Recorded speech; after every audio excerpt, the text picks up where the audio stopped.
Lee Yunting a eu son match. Sa demi-finale, devinez. Devinez. Match très très difficile. Elle l'a remporté sur le fil. Non, je déconne. Elle a écrasé son adversaire 5-0. Et se retrouve donc en finale. Plus plein d'autres petites bricoles autour des Jeux Olympiques. Vous allez voir, c'est assez intéressant.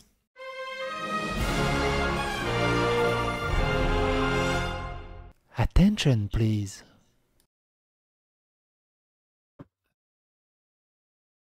Bon, Anne Hidalgo qui défend une scène dépolluée pour l'épreuve des 10 km natation en eau libre prévue pour le 8 et 9 août, donc aujourd'hui et demain au moment où vous regardez la vidéo. Si vous la regardez plus tard, bah c'était...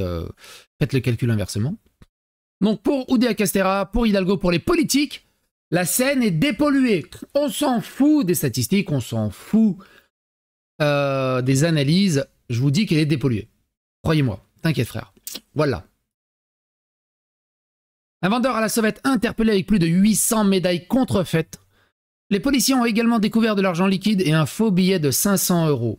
Alors, moi j'ai envie de dire, mais est-ce que les médailles d'or officielles aussi ne sont pas contrefaites? Elles ont qu'un seul % d'or. C'est pas une contrefaçon aussi quelque part. Un membre de la délégation olympique du Qatar s'est vu débiter 1499 € au lieu du 14 € affiché sur le compteur du taxi.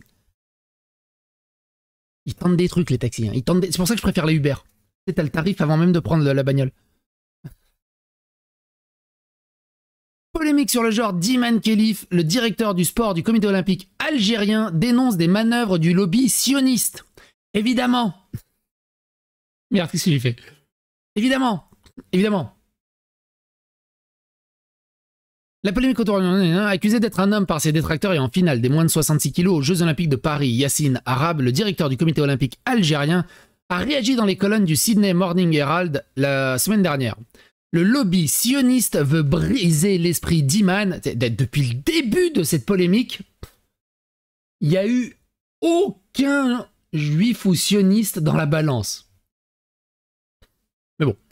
Mais aujourd'hui, Iman est très forte, ils ne veulent pas qu'une fille musulmane ou arabe en grade dans la boxe féminine, a-t-il accusé dans le journal australien, sans toutefois ne cibler personne en particulier. Bon, en gros, il sert à rien. C'est un truc de fou. Après, tu peux pas trop leur demander de réfléchir. JO 2024, Teddy Riner brandit le drapeau indépendantiste en Guadeloupe. Une coutume qui a commencé à ses 18 ans après son premier titre de champion du monde. Je suis rentré à la maison et on va bien fêter et profiter de l'instant, a déclaré lors d'une conférence de presse tenue à sa sortie d'avion le judoka de 35 ans. Elle a déjà 35 ans, c'est ouf. Je suis guadeloupéen, je suis né ici et rien que d'avoir touché mon sol, je suis content. C'est réjoui le champion du monde individuel par équipe. C'est quoi qui porte son drapeau?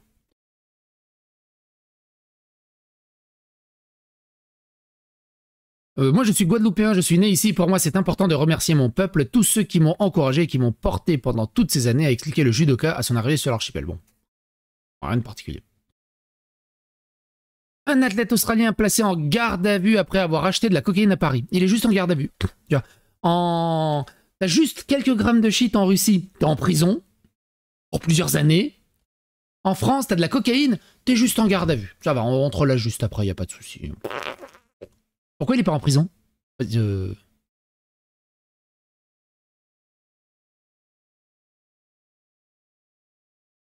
Écoutez, celle-là, elle est ouf. Vinesh Phogat, donc c'est elle. Il est joli en plus. A été disqualifié des Jeux Olympiques de Paris pour les moins de 50 kilos parce qu'elle a pesé, elle avait 100 grammes de plus. 100 grammes de plus. 100 grammes. Et du coup, elle est disqualifiée alors qu'elle concourait pour une médaille olympique. 100 grammes. Moi, je sais pas, je viens de faire caca avant de faire cette vidéo, là, avant de démarrer le live. Je tourne autour de 800 à 900 grammes, généralement. 100 grammes, c'est quoi? C'est un cookie? C'est honteux. Et de l'autre côté, t'as des XY en boxe, il n'y a aucun souci. Aucun souci. 100 grammes.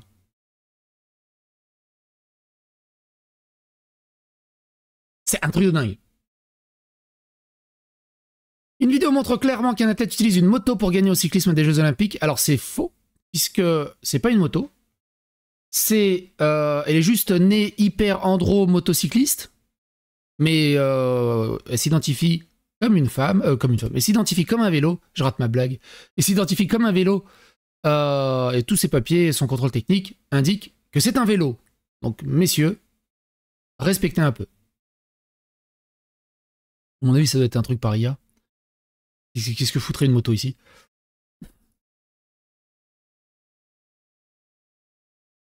Les mauvais chiffres de la pollution de la Seine que les organisateurs des Jeux Olympiques voulaient cacher, contrairement au storytelling imposé par les organisateurs de Paris 2024, la qualité de la Seine est restée très largement insuffisante depuis le début de l'événement. D'après les résultats d'analyse publiés par Mediapart, la qualité de l'eau n'était suffisante pour la baignade que 2 jours sur 10. Au 13e jour des JO, les données sur les mesures de pollution dans la Seine n'avaient toujours pas été publiées par les organisateurs. Je vous rappelle encore qu'au moment où ils publient les données de l'eau dans la Seine, c'est pas les données de l'eau du jour, c'est les données de l'eau au moment où ils ont récupéré la flotte, et ça a pris plusieurs jours pour faire les analyses.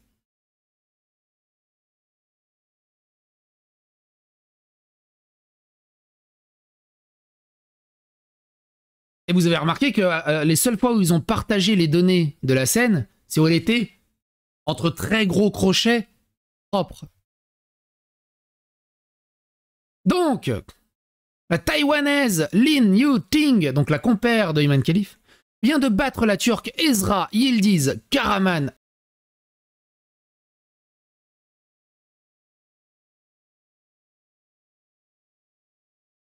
« 12 500 expulsions de migrants en dehors de l'Île-de-France entre avril 2023 et mai 2024. Une centaine d'associations dénoncent le nettoyage social dans les rues de Paris avant les JO de 2024. » Ça, on en avait parlé. Toutes ces associations, cette centaine d'associations devraient être dissoutes. Au bout d'un moment, c'est...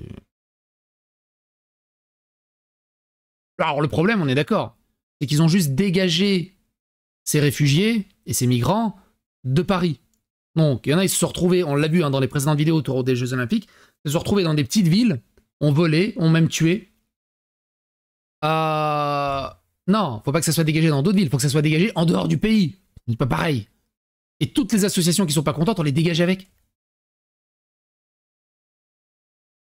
L'éternel débat sur les tenues des joueuses de beach volley.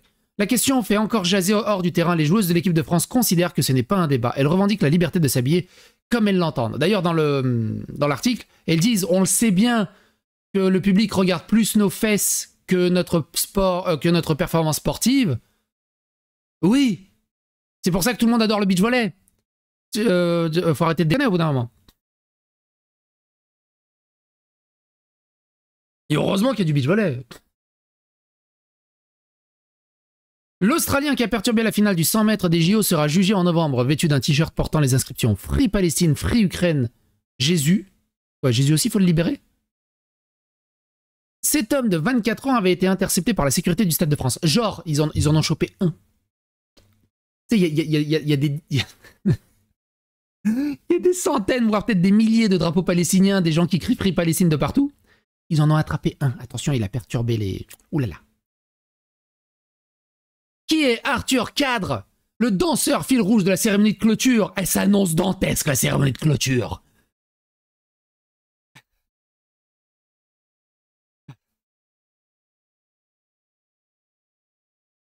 Et ça, c'est fou.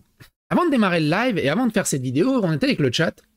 Injustice d'arbitrage, pollution de la scène, chauvinisme, hooliganisme. Alors que la presse internationale semble unanime sur l'exceptionnalité des Jeux Olympiques de Paris, le site grec Ethnos n'est pas du même avis et critique l'événement. On a fait plusieurs articles français qui parlent de ce site, de cet article de Ethnos. On n'a pas réussi à trouver l'article de Ethnos. Tous les articles français qui disent ouais, le site grec, ouais, ils ont dit ça, ils ont dit ça, ils ont dit ça. Aucun ne cite la source pour qu'on puisse aller lire nous-mêmes la recontextualisation de tout ce qu'ils critiquent, savoir s'ils ont tort ou pas. C'est juste, oh regardez, ils sont méchants, ils critiquent.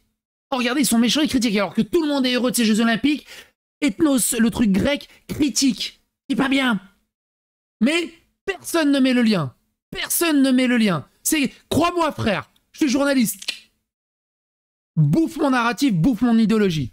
C'est honteux, c'est pas un travail de journaliste ça. Ça c'est un travail de... C'est honteux. C'est tellement honteux. Et ça se dit journaliste, c'est tellement honteux. Moi ça, c'est tellement contre-productif. Du coup, bah, j'ai envie de donner du crédit au site grec, en fait. De ouf.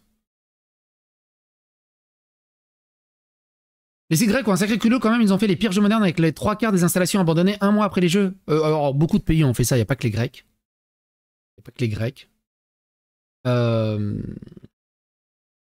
Est-ce que quelqu'un se souvient, à chaque fois j'oublie, du village olympique français, qui était pour les Jeux olympiques français, qui était totalement abandonné, et qui est devenu une espèce de no-go zone coupe-gorge remplie de racailles et de délinquance? Je sais plus. Si quelqu'un se souvient, ça serait cool de trouver un article là-dessus pour voir. Oui, je suis allé sur le site d'Ethnos. Alors déjà, c'est en grec, c'est chiant. Donc même avec Google Trad, mais c'est... on a regardé les quelques premiers articles, mais rien de particulier. Après, ils ont parlé de la cérémonie d'ouverture, d'après ce qu'on a compris. Le parti pris des juges principalement vers les athlètes français est provocateur. On sait après, à chaque fois que les pays organisent leur truc, il y a ce genre de débat. Des injustices flagrantes dans les sports où les jugements humains prévaut. Donc ça, il parle à mon avis, du truc de boxe.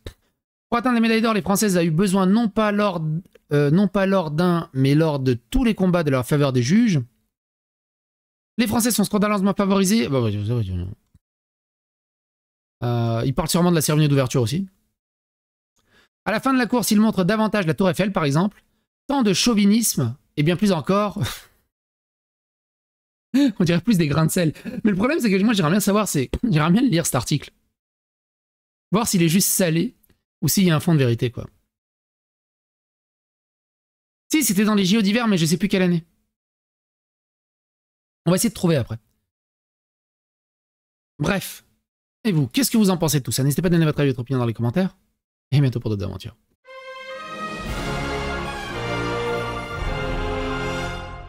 Attention, please.